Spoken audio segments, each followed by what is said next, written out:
Hi guys, it's Alfari from the Geek and Hermit. Today I wanted to take a look at Gone Home, which again is another bit of an older game, but it got covered in that much crap at the time because of controversy over this, that or the other. I think a lot of people might have misread it and just avoided the game for that reason, so I wanted to cover it myself. Now, it's in the vein of a walking simulator, and now if you've never heard that term before, it keeps coming up on Steam, forums and all sorts. The idea is, basic premise is simple. You wander around an area and just uncover the plot yourself, and it's very light on gameplay mechanics. And Gone Home is a very good example of that. I mean, to be fair, it's not everyone's cup of tea, because I can understand certain people getting bored.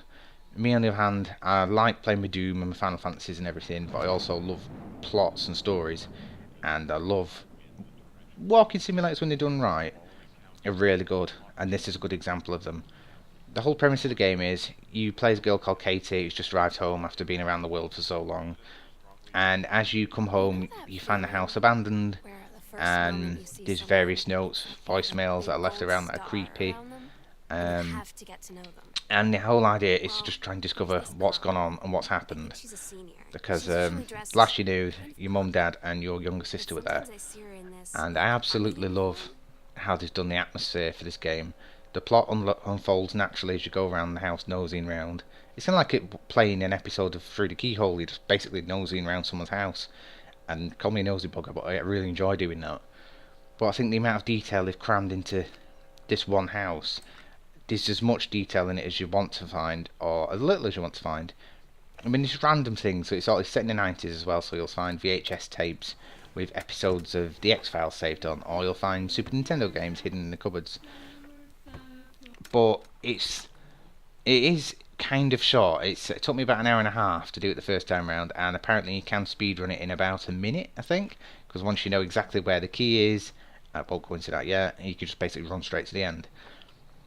But I think with these kind of games, they need to be short, they need to be compact, and the story needs to be good. Because I think if it's dragged over 5 or 6 hours, I'd have got bored and left it and not finished it.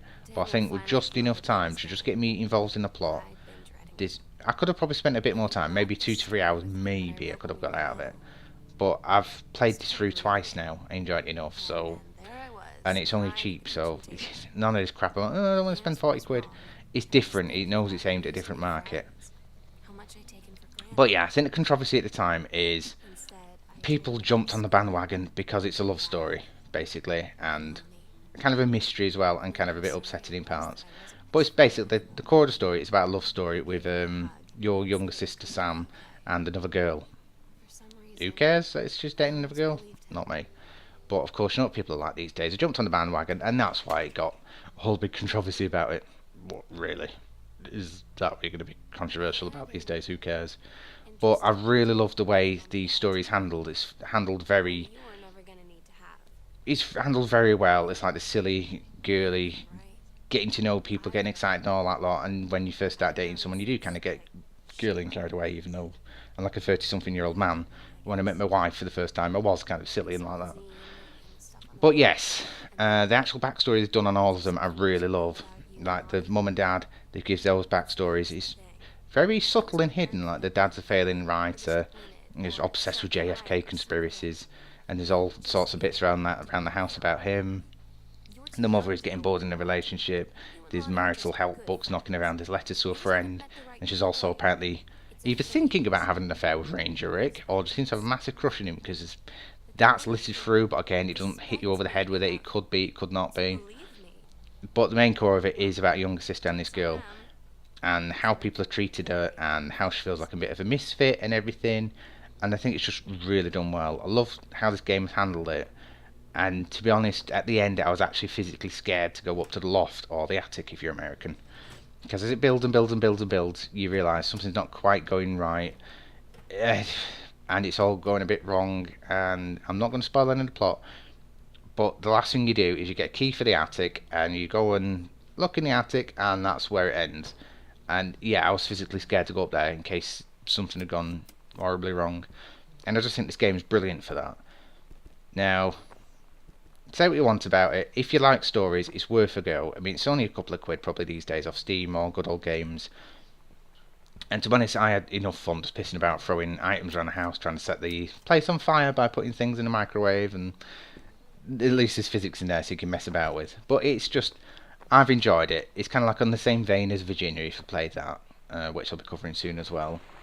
So yeah, hopefully guys, you've enjoyed the review. I've wanted to keep it kind of vague because I don't want to ruin the story. But please, if you've got any comments, please leave them below, or please subscribe if you enjoyed what you saw, and I shall keep doing what I'm doing.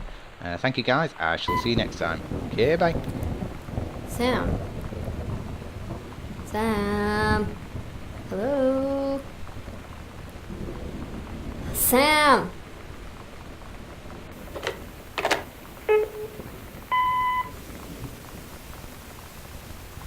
Sam, where are you? Really? I need to talk to you. Please be there.